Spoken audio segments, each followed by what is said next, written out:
You're listening to the Options Insider Radio Network, the home of the Options Podcast. For more quality options programs, visit theoptionsinsider.com or search for Options Insider Radio Network in your podcast provider of choice. Listeners can also access all of our programming through our mobile app available in the iTunes and Google Play stores. Select programs are also available via live stream at mixlr.com/options-insider. That's mixlr.com/options-insider. Don't forget to follow along with your favorite programs and submit your own questions for the hosts at twitter.com/options, stocktwits.com/options, facebook.com/theoptionsinsider, or via questions at theoptionsinsider.com.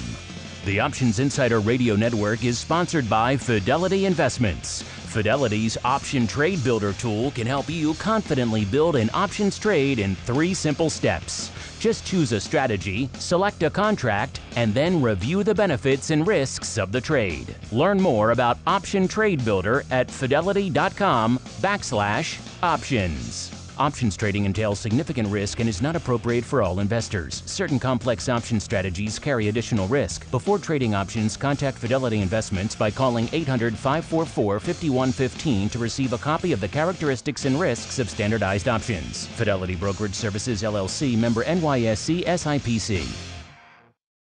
And now, it's time for the show that breaks down the options market. From unusual activity alerts to market analysis, strategy overviews, listener questions, and much more. If it involves puts and calls, then our all-star panel will break it down. It's time to hit the option block with your host, Mark Longo from the Options Insider Media Group, and co-hosts Uncle Mike Tussaw from RCM Asset Management, Andrew the Rock Lobster Joe Vanazzi from OptionPit.com, and Mark the Greasy Meatball Sebastian from OptionPit.com. And now, get ready to hit the option block. All right, everybody. That sound, that music means it's time once again for the option block, everyone's favorite. I know it's my favorite. Hopefully it's your favorite as well. Bi-weekly source for all things options related. Lots of fun stuff popping off to get to this week. You guys know how to get us, of course, every Monday and Thursday, noon Central, 1 p.m. Eastern, or on demand wherever you get your finer podcasts. If you like what you're listening to, I don't really ever ask this, but if you feel compelled, head on over there to your platform of choice. Leave us a review. Remember, if you have issues with the meatball, take them up with him, not with our review. But wherever you go, we'd welcome your feedback. So head on over there on your platform of choice. Man, hit us up. Let us know what you think. Timely questions, though, they should come via the other platforms because we don't check those as often on the timely side. All right, now, however you listen, make sure also you play along in our polls and all the other good stuff that you guys do. We do indeed like to hear from you guys across all of our platforms, not just the immediate stuff, but also in the longer term review stuff. So head on over if you are indeed so inclined. And let's see who's inclined to join us on the old program today. Let's start off. Let's go out to somewhere in the hinterlands of Chicago, where we are joined, I believe, by the greasiest of meatballs, Mr. Mark Sebastian from OptionPit.com. Mr. Meatball, how go things, sir? It's good. It's a little foggy here today. I cannot see the tops of the buildings more than a block or two away here. And a little rainy, a little dreary. The market's down, although it looks like it's getting a little bit of a bid here right now. But kind of a cruddy day as there's just a whole host of news that the market isn't in love with hitting the books today. Yeah, apparently they're not loving a lot of stuff because we're selling off. But before we get to that, let's see who's joining us to join this sell-off party. Let's go a little bit farther beyond you to the almost unincorporated far sides of Chicago, way out there, where we are joined by Uncle Mike Tussaw from St. Charles Wealth Management. Uncle Mike, how go things, sir? Always happy to be here. Got a little bit of a pullback today, but that's why you manage risk. Am I right? No, that's why you double down, baby. Triple down. What was that listener? Oh, crap. I knew I did that wrong. I got to go, guys. I got to put on like another 70,000 deltas. Sorry. What was that listener we had a week or two ago? It was like all or nothing newbie or something like that. He's like, I'm putting it all in. I do the same thing in Amazon, and I hope he did not, because Amazon tanked. That's right, he did. He put it all in Amazon. So hopefully he listened to us and took it all off. In the meantime, let's see what the heck's out there tanking. Let's get into a little bit of the old trading block. It's time to break down the latest topics, trades, and trends in the world of options. It's time for the Trading Block. All right, everybody, welcome to the Trading Block. If you can't tell, we got a whole bunch of new equipment over here, all upgraded to the digital age over here. So we sound a little bit different, maybe a little bit cooler. That's probably why.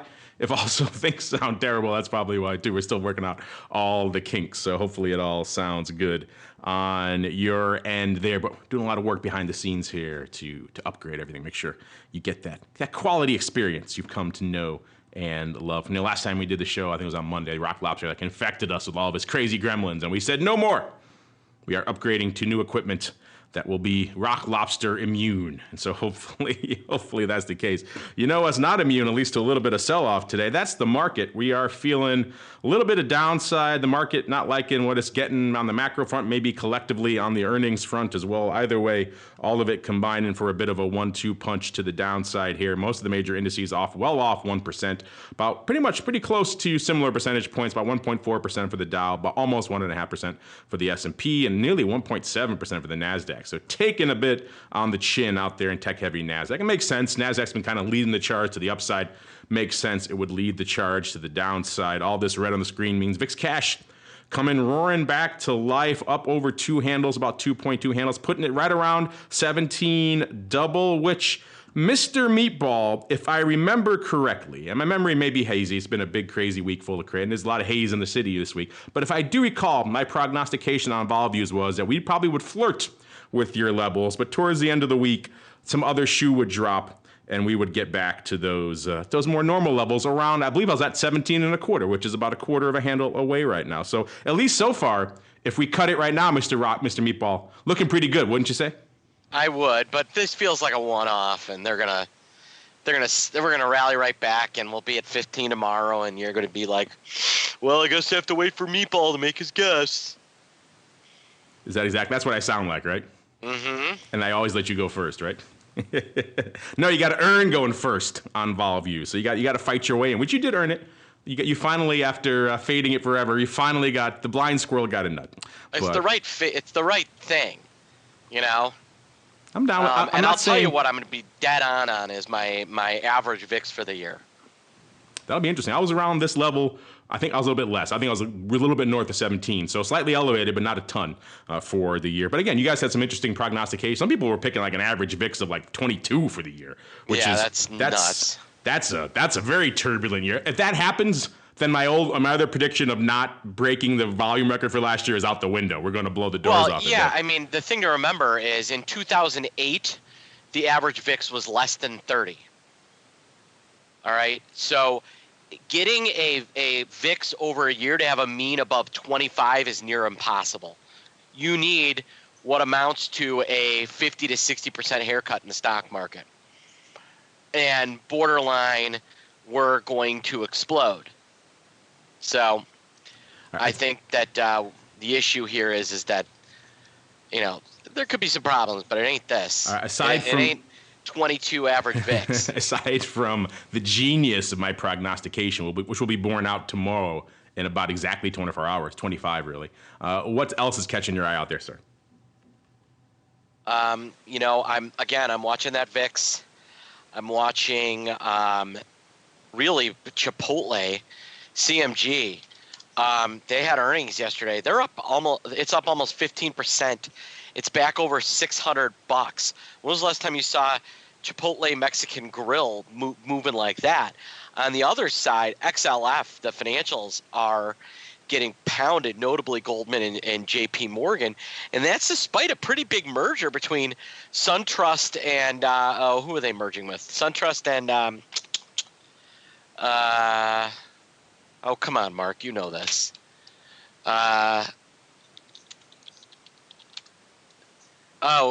No. They're combining with BB&T. Thank you. And SunTrust and BB&T. Yeah, sorry, I was on mute here on our new system and getting unmuted. I'm still learning all the ropes. Oh, hey.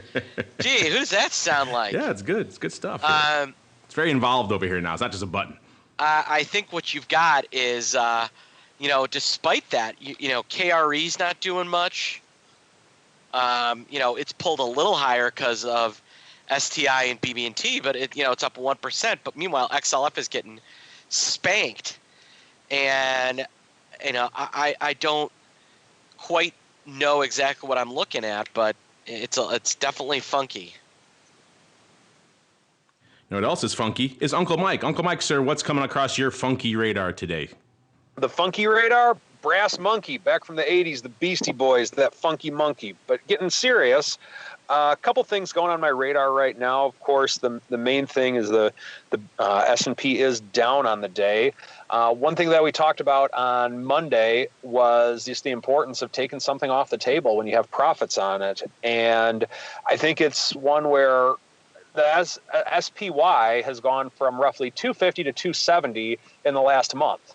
And with today's pullback, I do think this is going to, I agree with Mark, and I do think this is also going to be, I don't know, necessarily a one-off type of thing, maybe a 2 or 3 off. I think it's going to be a minor type of pullback right now. But the moral to the story is that when markets go higher and you're on the right side of the market, it's important to take something off the table. Not because I was expecting Larry Kudlow to say that we're far from a deal from China right now and expecting the market to come down or anything like that. But when you have a big rally, people are going to sell at some point, and you need to be prepared for that. And that if you're trying to just outguess everything, it's typically not going to end well. Now, with the buy and hold holdings that I have, I'm not doing anything today, and I didn't do anything a month ago. But with the shorter term trading, the aggressive strategy, for example, I think it's important to take things off the table. I've said it before. I'll say it again. I'll continue to say it again. Risk management needs to come 10 million miles ahead of your indicators. So I don't care if you were coming in today thinking, oh, wow, this market is so bullish or so bearish. If you have too much money at risk, you're foolish. You need to put risk management ahead of what your indicators are. And there's some people today that are paying the price for that, I'm willing to bet. So yeah, and I agree with you 100%. And I would point out, like, we're looking at now Feb, March, and April we're right back to flat curve. We were in a big contango getting steep. It took a day. It took 4 hours. And we're back in a flat curve, although VIX is still below the curve itself. And Mike, you're dead on. You gotta, it's amazing. This is just kind of going option centric. This is one of those days where people are like, why should I buy back my puts for 10 cents and pay commission?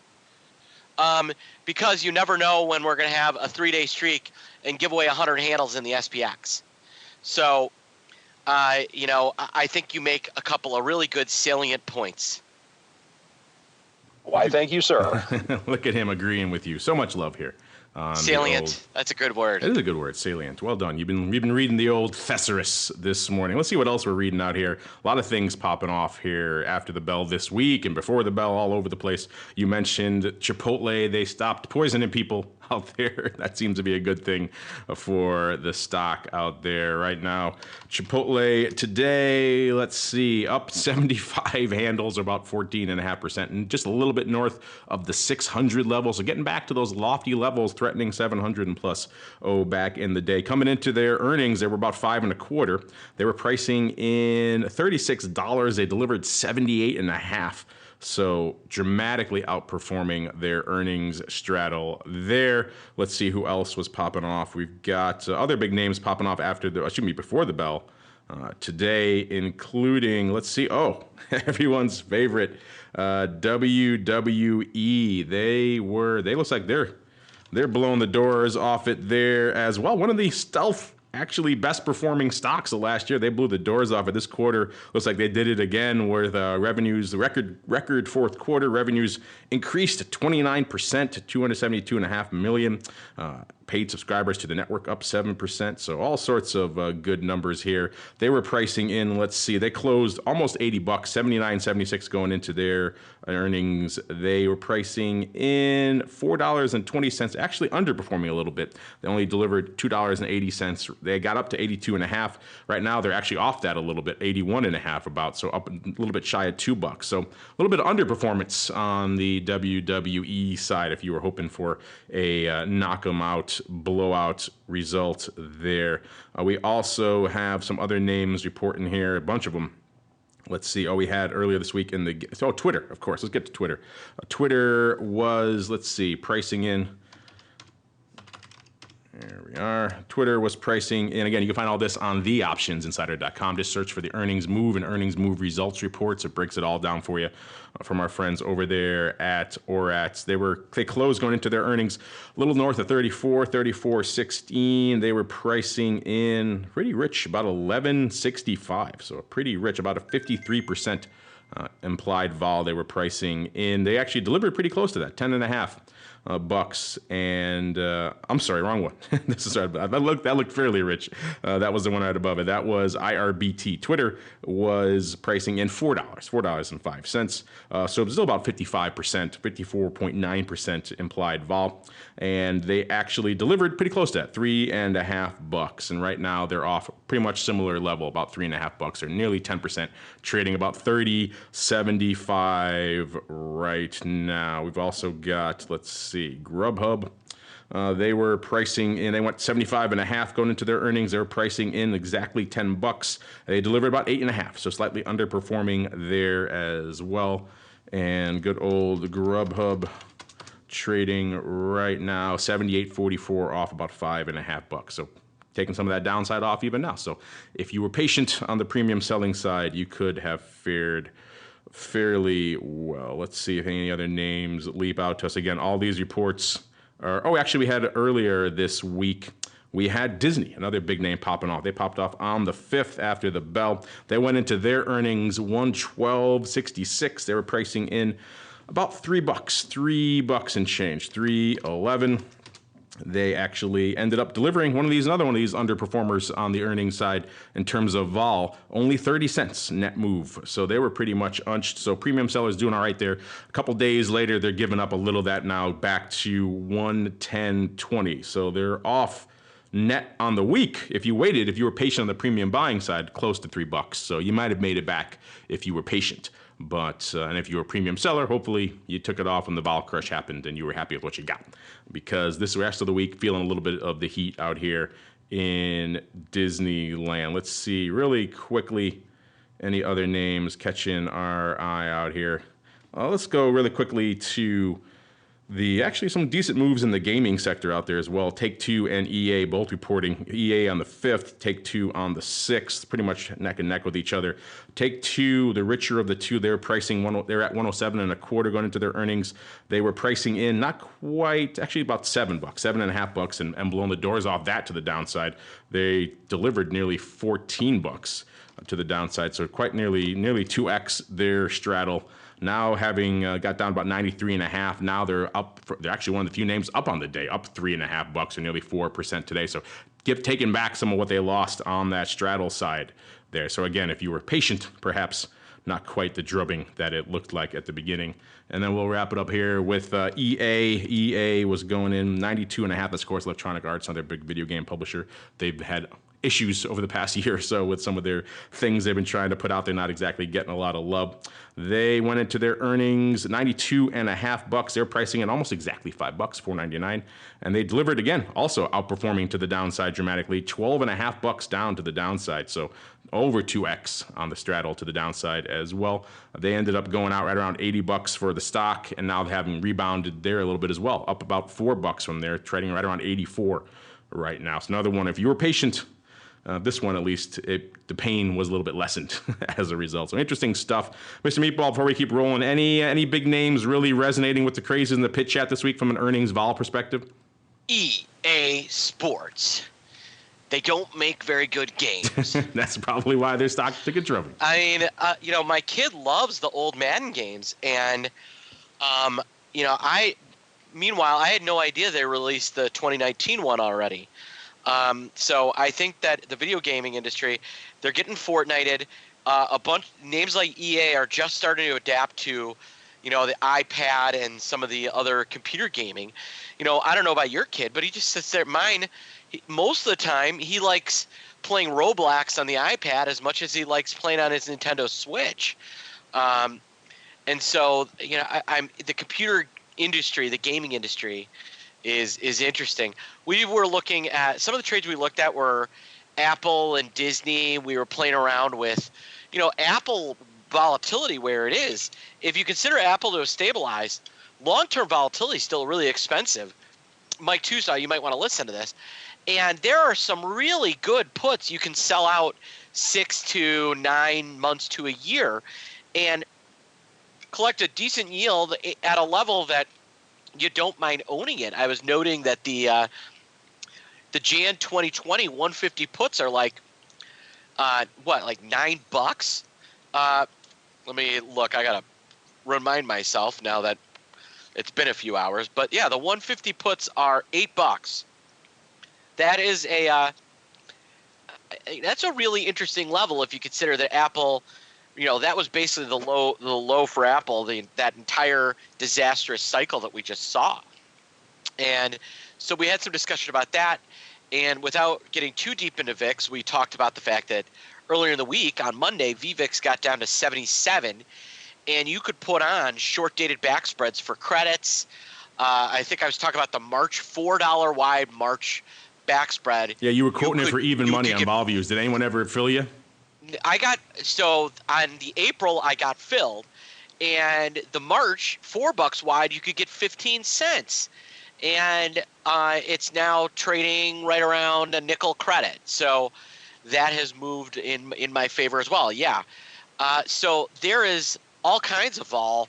And, yesterday and notably Monday were days where all you put sellers, if you didn't cover your butts after a run like that, you deserve the pain in the butt that you are experiencing today.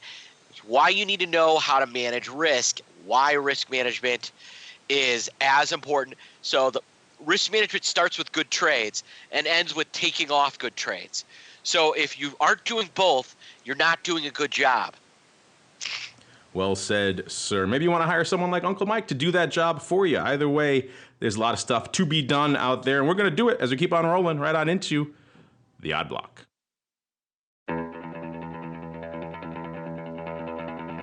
It's time to break down the most interesting, unusual, and downright questionable options activity that's been identified by theoptionsinsider.com. It's time for the Odd Block.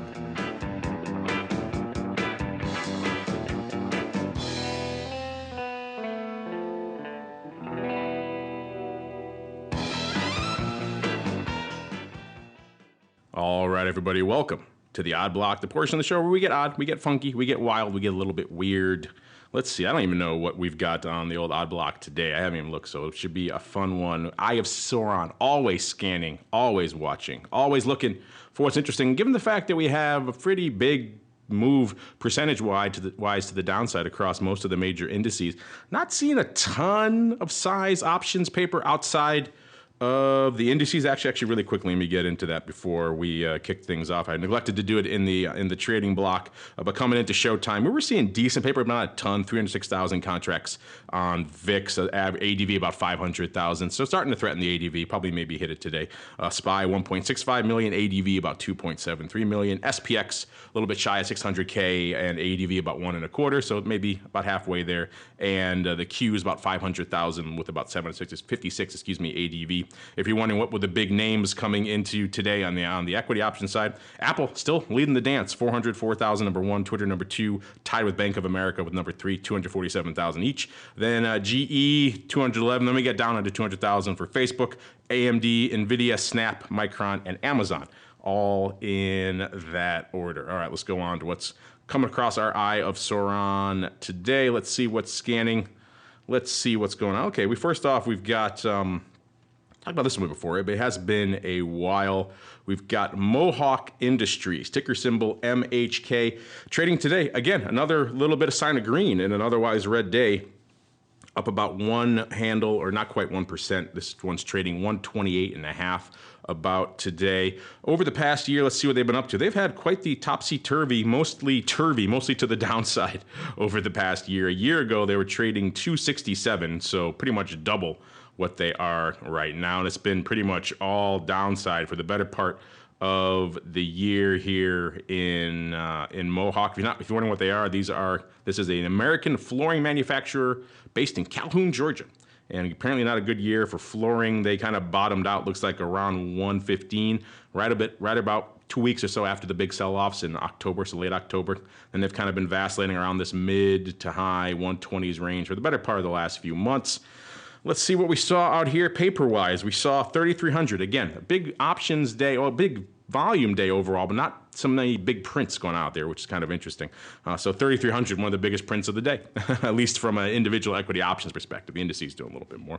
3,300 out there. The Feb 140 calls going up. Let's see, a couple of different prints. 1,985 at 170, 1,324 at 165. So they did it on splits, coming out to 168 for a total of 3,309 of those bad boys. Seems like that's opening, and it is actually this is post earnings, because earnings are today after the close.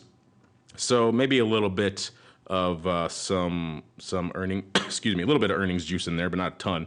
Going on out here. Let's see. Feb 140 is paying $1.68 for these bad boys. 3,400 times 140 is a pretty decent clip. It's got to move about 13 handles or so for this thing to really start kicking in here.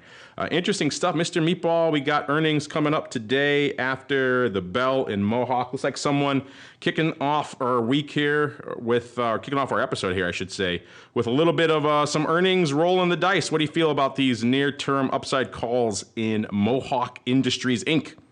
You're looking for a pretty big move on those. Yeah, Jeez. That's swinging for the fences there. I mean, the way the strangle itself is pricing about, call it $11, the quarter 30. So, I mean, it's within, it's within reason that those could end up being right. And, mark those down, because if that guy's right, he's going to be very right.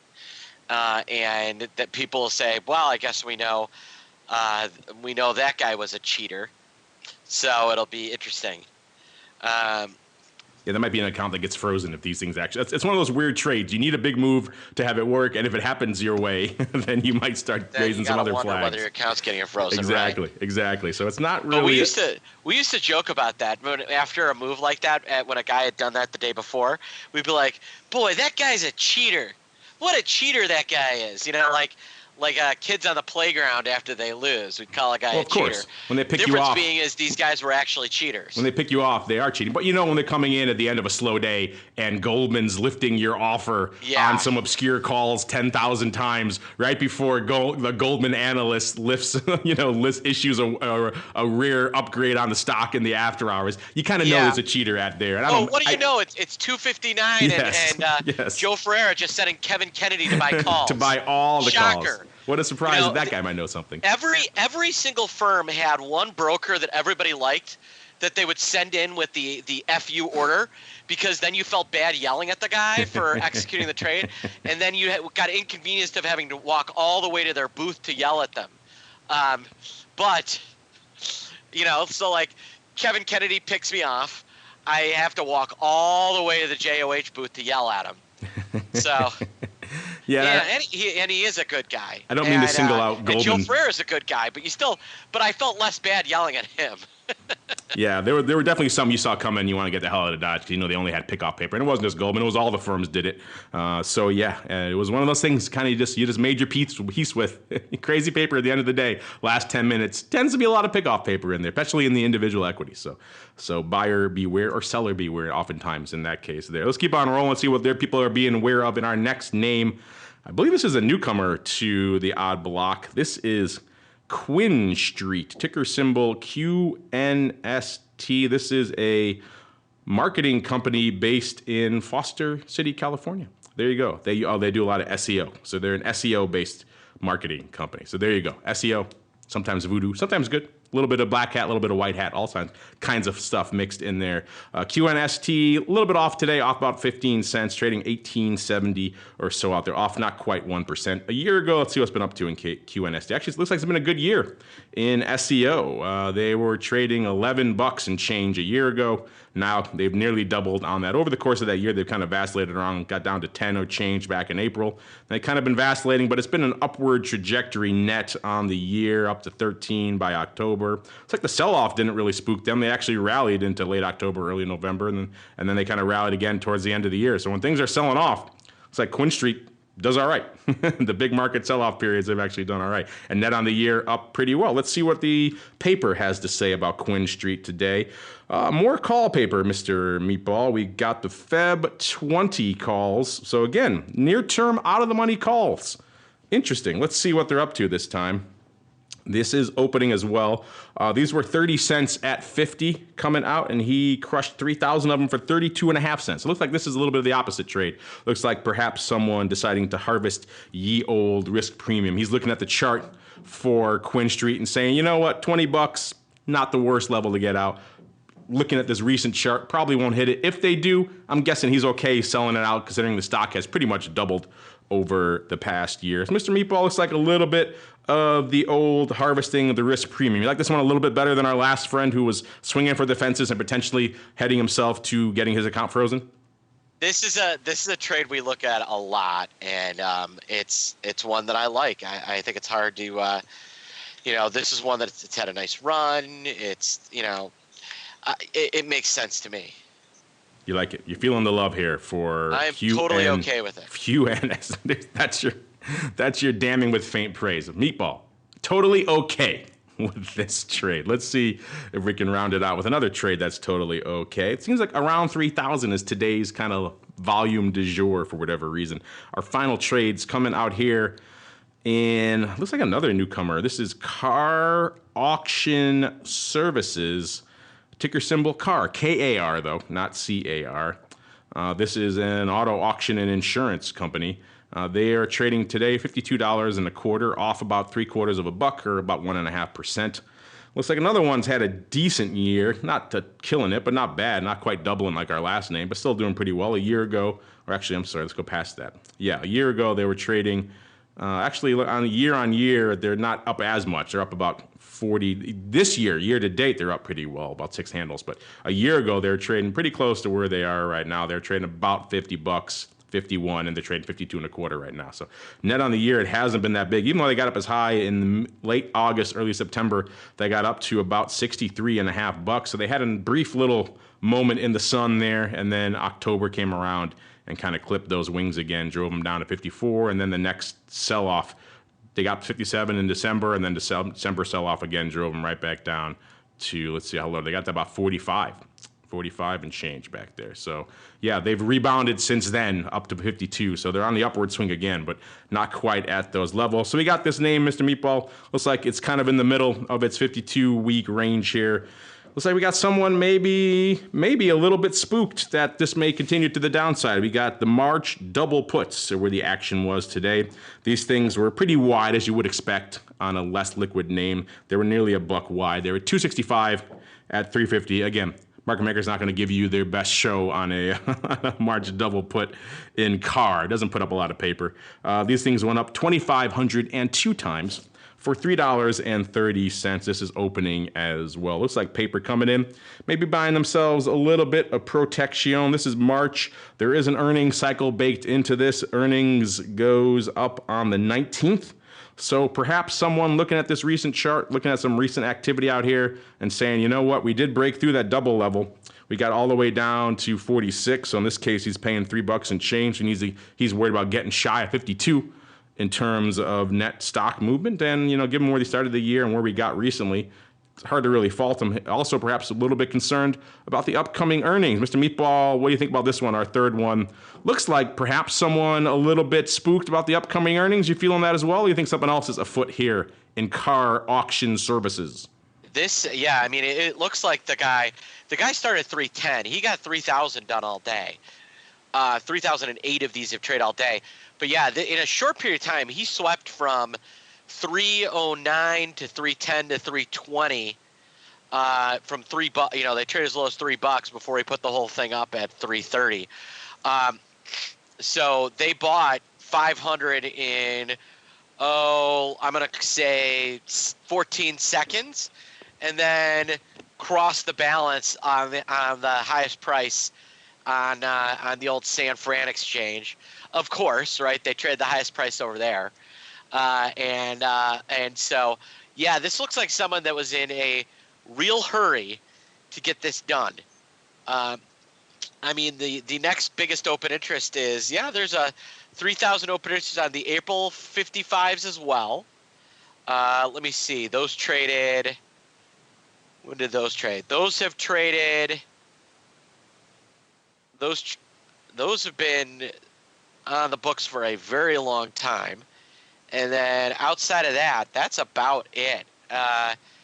So this is not a usual name that trades very often. So I think a little birdie is. I'm going to throw one of these on just for 370, just to winter earnings. They are. You gonna put a one lot on just to keep an eye on it? Yep. Just to play with The it. old one lot, the old betting $1 on a Super Bowl just to have some skin in the game. All right, we'll mark these down too. Exactly. We'll mark these down as to be watched. So far we got the first ones there. We got these ones, March double puts from Carr, and we're also going to watch those Feb 140s in MHK there as well. The overwrite for 32 cents is not as exciting, but we don't have to watch that one. But the other two, I think we'll keep an eye on those to see what's going on. Meanwhile, we'll keep an eye on what you folks have on the old brains, because it's Thursday. It's time for the mail block. It's time to take your seat on the All-Star panel as we read your emails, tweets, Facebook messages, website comments, and much more. It's time for the mail block.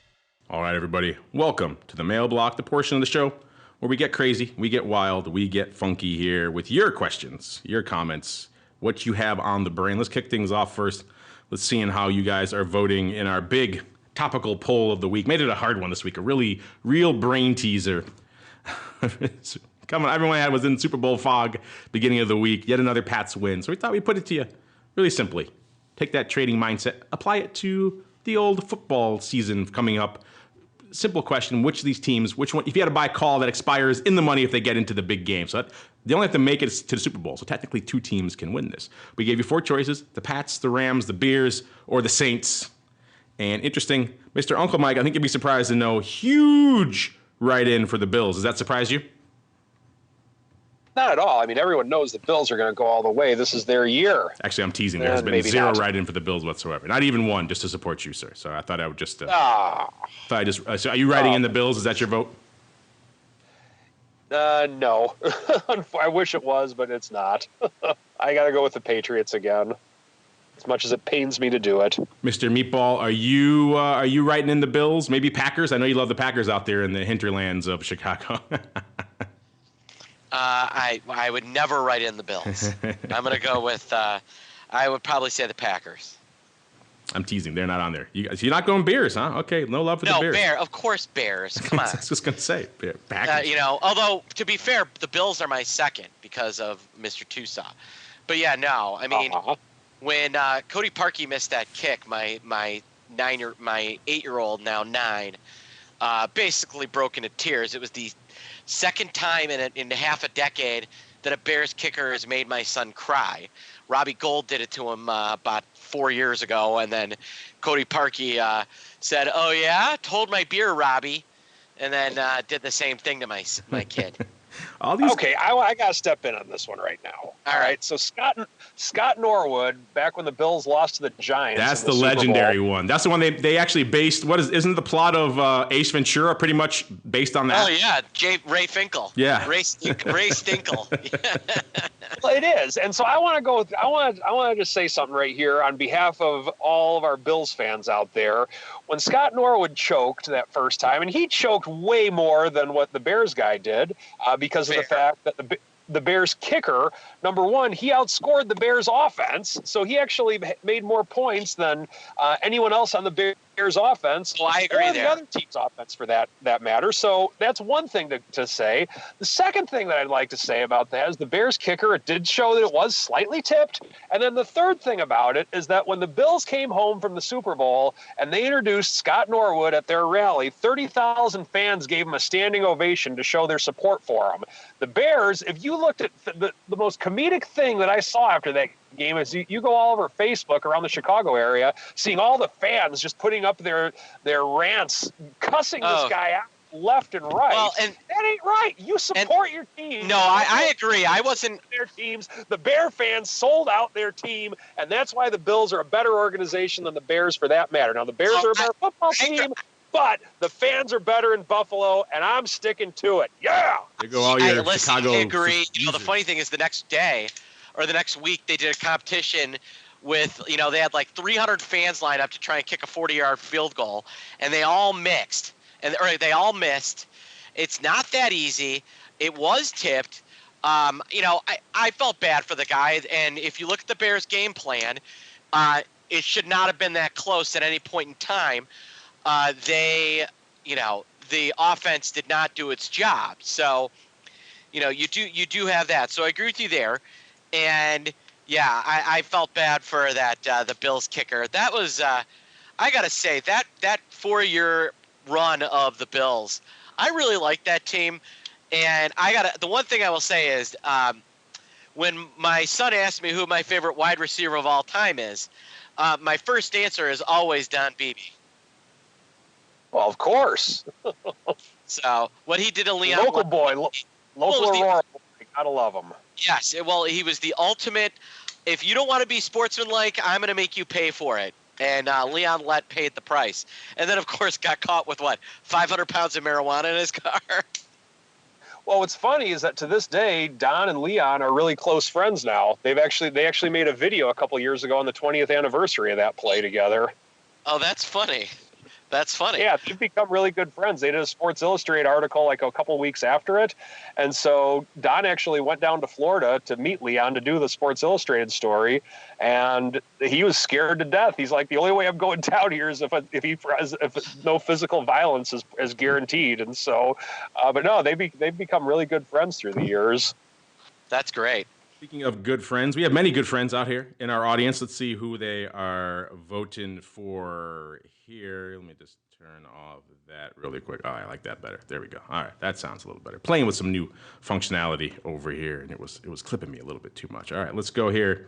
Yeah, you guys are actually feeling a tie for your love. Not just all Pats love. 34% for the Pats, 34% for the Saints. So a little bit of a tie there for the two. Maybe some of you feeling a little bit of feel bad for the Saints after that ridiculous way they got ousted from the playoffs.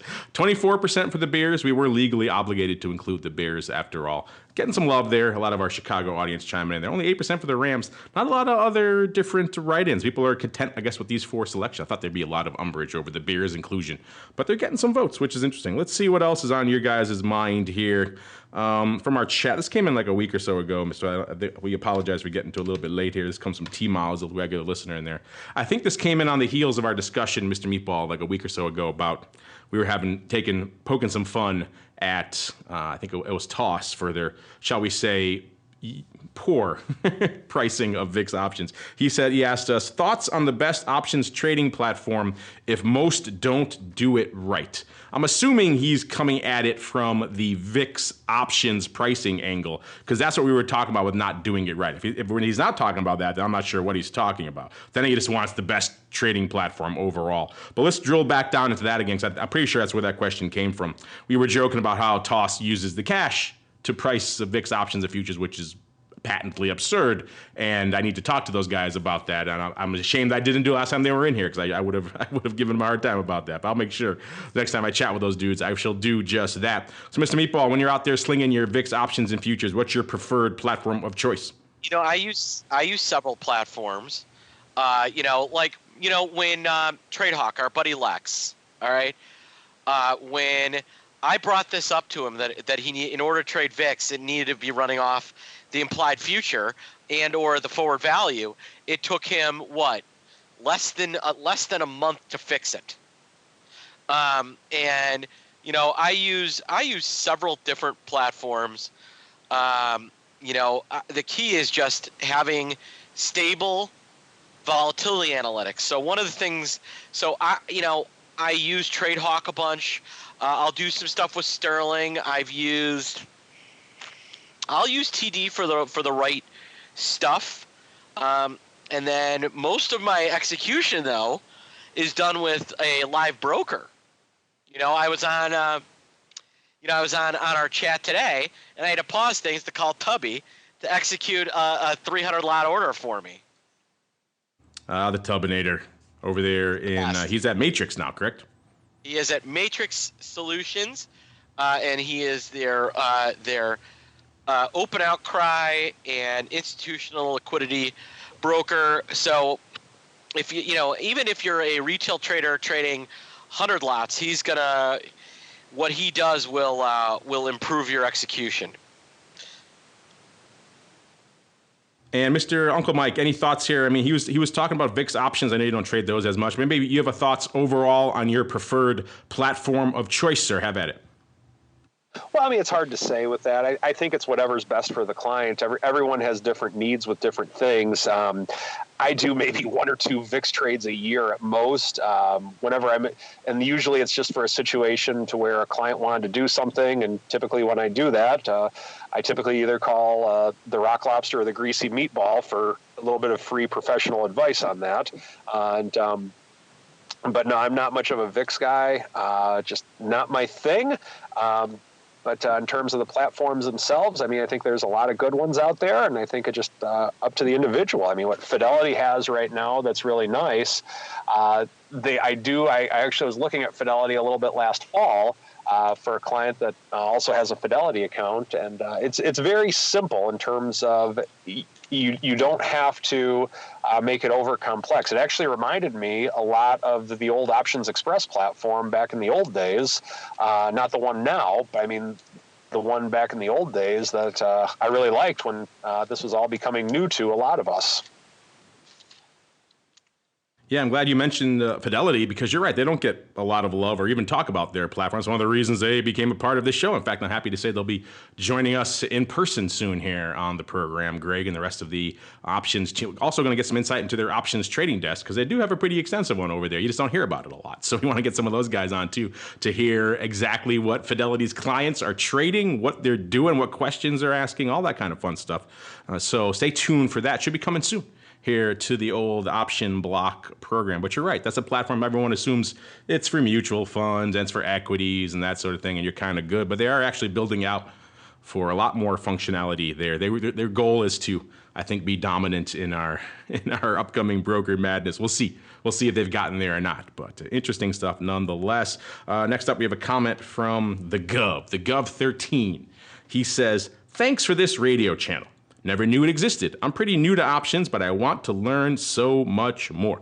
Well, you're welcome, the Gov 13. We're happy to please. We love new listeners. We know you guys are coming in all the time from all different platforms all over the place, discovering our stuff for the first time. The nice thing about that is once you discovered it, you've opened up, you've uncovered the rabbit hole. Now you can just go down it. It's over a decade's worth of stuff. If you're brand new, I encourage you, go to our Options Bootcamp show. There's 100 so odd episodes, I think, of that one out there. That'll serve you pretty well in terms of taking you from basic to more advanced in terms of strategies and learning. Also, our Options Playbook program, also another good one, talking and really explaining terms from very basic all the way to more advanced. So if you mainline the 2 of those shows, you could do it at your leisure. It is on demand after all. And also, the price is nice. It's free. If you mainline the 2 of those shows, you're going to do pretty good in terms of arming yourself with basic options knowledge. And of course, you tune into this one, and then you get a little bit more of regular real-time analysis of unusual activity. I think this show's aimed at a little bit more advanced, a little bit more active people, but you can start learning those terms and you can start playing along with this show. And of course, Uncle Mike does his strategery here on this show as well. So it's not all, crazy advanced stuff. We do some basic stuff too, but it's good to be out there. We got Andy Davis chiming in the chat saying the Chiefs, Vegas favorite 6-1. How do you not even list them? See, I was waiting for people to get all up in arms that we included the Bears in there. I thought people would be super angry and just writing in, and yet they seem to be okay with the Bears in there. So I assumed Andy and the rest of you out there, people were okay with it because no one got up in arms. But there we go. Andy Davis taking umbrage to not having the Chiefs. You're right. It was only 4. The Chiefs were going to be in there. They put up a pretty darn good fight, but that game was pretty impressive as well. But at the end of the day, there's only 4 slots. And, we're Chicago-based. The Bears kind of have to be in there, even if they're 0-16. So we put there legally obligated. But, the Bears actually were pretty good this year. So they actually have a decent chance of repeating out there. So there you go. Right in for the Chiefs there, Andy. I thought more people would be writing in the Chiefs and be very angry about that. And yet they clearly, you maybe are alone out there, Andy, which is intriguing to me. Let's see here. What do we got? More love. 5-star review coming out of Google here. Again, we don't talk about the reviews a lot, but if you feel compelled, head on over to your platform of choice. This one comes from Google. He says, great. He also likes our app. Great app as well. Thank you for liking the app. He says, thanks for your continued effort to educate the retail investor about options trading. This is Jake from Google. Well, you're welcome there, Jake from Google. Oh, look at this, another 5. Look at this, all this love coming in. This one I think comes from iTunes. This is a 5-star review from Lachlan Comport. He puts a bunch of heart smiley faces and he says, best options podcast, full stop. Well, thank you, sir. Wow, all the love coming in here from the platforms out there. Good stuff. Oh, look at this. Here's another one. 5-star review from Steve A. He says, best series of shows about trading options on the net. Wow. Love you guys. Love all the love. Again, we don't really solicit them, so you guys are compelled to do it. But every once in a while, it might be nice if you guys feel compelled. You want to go onto your platform of choice, leave a review. It doesn't have to be 5 stars. We'd like it, of course. But if you're not feeling the love, you hate the meatball or whatever, maybe you're mad about my Chiefs selection. You can vent it if you feel compelled over there. A lot of places to do just that. Again, if you want the immediate questions, go to Ad Options, go to our website, go to the email, go to StockTwits. Those are the fastest, or the live chat, of course. Those are the fastest places to get a hold of us. If you want to put more of a general overview of your thoughts on the network or the programs, iTunes, Google Podcasts, all like that, that's the place to do that fun stuff. Meanwhile, it's time for us to keep doing what we do. It's time to keep on rolling into Around the Block. It's time to tell you what we'll be watching on our trading screens until the next episode. It's time for Around the Block. All right, everybody, let's go around the block. Let's see what's on our radar for the rest of the week. Still are some names popping off. Like I mentioned, we had Twitter, WWE this morning before the bell. After the bell, we have, let's see, Mattel coming off after the bell here today. We got Mohawk. We were just talking about them. Surprise, surprise. And we've got a few, Skechers, everyone's favorite Skechers. And then Friday looks like, Cboe. May have heard of them. And Exelon, a few others out there. So if you're wondering how all this volatility is played into the volatility complex and the firm that trades a lot of it and has a lot of those products, Cboe is one to watch there on Friday. And of course, we still have the ongoing macro on again, off again, on again dance. So, the trade war is done. No, it's not. Yes, it is. No, it's not. I guess apparently we're in the no, it's not again phase right now. We shall see. Mr. Uncle Mike, sir, what do you keep an eye on for the rest of the week into the weekend? Well, I think like what you said, the trade war is what is making this a lot of moves in this market right now. I think that was the big news that was out today. So from a macro standpoint, I think that is the big thing right now. The market seems to not care anymore about the wall or the government shutdown. Not that I ever really cared that much to begin with, but we had a State of the Union that the market kind of went meh, as Mark Longo would put it, the day after. And so from a macro standpoint, just watching to see what's happening with the deal with China. And then, of course, we still have some more earnings, like you said, as well. And SPY is below 270, so that's a somewhat of a key number. So we'll continue to watch that, along with 2,700, of course, on SPX. And Mr. Meatball, same question for you, sir. What are you keeping an eye on for the rest of the week until we chat again tomorrow on Vol Views? Today feels one-off-ish. I'm personally a buyer of calls, and should be a good time. I think that I'm looking forward to Cboe earnings. I think those will be fun to peruse. And I'm watching some of these names that are taking on the chin for not a lot of reason today, other than, we're worried about trade stuff. I find this headline stuff to be less and less long-term affecting markets. Yeah, we shall see. There it is. There's the old music. All right. Trying to get the right levels on this new super advanced system, dialing it in just right. But that music, unfortunately, listeners, means we've come to the end of an epic program through the world of options. We talked a lot of earnings at the top of the show. We talked, of course, WWE, a bunch of others, most actives out there. Apple's still topping the list, surprisingly, even though not on the earnings front this week. We had other names like Disney popping off, Twitter, WWE, all the bunch of names coming off. Talked to CMG as well. Again, you can find all those earnings move reports for yourselves over there at theoptionsinsider.com. Just search for ORATS, O-R-A-T-S, in our search bar, and that'll come up with all the earnings move and earnings move results reports. You can just crunch those till your heart's content. There's dozens, if not hundreds, of tickers on those, so you could spend a lot of time looking at those. And again, it's all free. You're silly if you don't look at it, particularly if you're intrigued by how names perform during earnings season and how it impacts the overall volatility environment. That's the place to go. Of course, I also talked a lot of unusual activity out there and some silly names. Mark those to be watched. So we'll keep an eye on those to see what's coming in. Of course, answered your questions about football and everything else here on the show today. But before we go, let's go back around the horn one more time. Let's go the other way. Let's start with the meatball, the greasiest of meatballs, some might say. Sir, what's cooking in the land o' the pit? Uh-oh. Mr. Meatball has muted himself. Properly, but perhaps too much so. So I will instead toss it to Mr. Uncle Mike. Mr. Uncle Mike, sir, what is cooking in the land of St. Charles Wealth Management? If you are looking for a financial advisor who is not afraid to deal with markets like this and actually do stuff, feel free to visit my website, stcharleswealth.com, for more information. There you go. stcharleswealth.com is the place to go. And let's go back one more time to the meatball. Mr. Meatball, sir, what is cooking in the land of the pit? Tonight, go to optionpit.com/risk2019. I'm doing an encore of managing risk using options. So,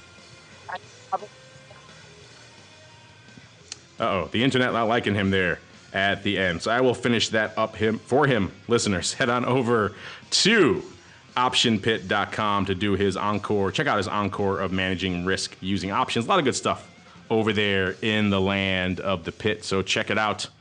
And on behalf of the Greasy Meatball and Uncle Mike and indeed myself, I want to thank all of you for all the things that you do. Downloading, streaming, subscribing, leaving all those great reviews. We love all that too. And of course, we'll see you back here actually in about half an hour for TWIFO. In fact, if you're listening live, we'll just pipe some good shows in there for you. Otherwise, we'll see you back here tomorrow for Volatility Views.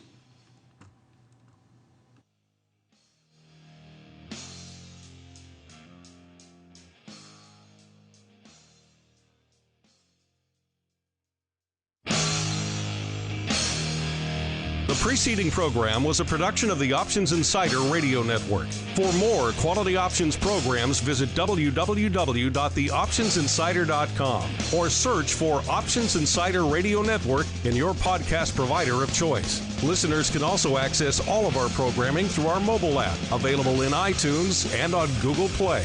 Don't forget to follow along with your favorite programs and submit your own questions for the hosts at twitter.com/options, facebook.com/theoptionsinsider, or via questions at theoptionsinsider.com.